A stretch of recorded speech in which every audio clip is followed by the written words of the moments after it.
Musa was stood bravely before Pharaoh, declaring the message of Allah.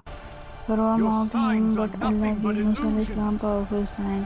His staff turned into a mighty serpent, and his hand shone with a radiant light. Pharaoh refused the truth and increased the suffering of Bani Israel.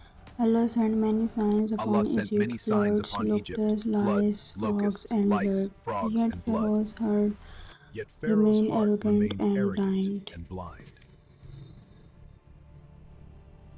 Allah commanded Musa to lead Bani Israel out of Egypt in the night. When Pharaoh's army chased to the Red Sea, fear filled the hearts of the people. But Allah ordered Musa to strike the sea with his But Allah staff, and ordered the Musa sea split to into strike the towering sea walls with his of water. staff, and the sea split into towering walls of water. Bani Bani Israel crossed safely, while Pharaoh and his army drowned in the sea. The tyrant who claimed to be a god was destroyed by the power of Allah. The story of Musa teaches us that truth always The story of defeats Musa oppression, teaches us and that Allah truth always helps defeats those oppression, who and trust Allah Him. always helps those who trust Him.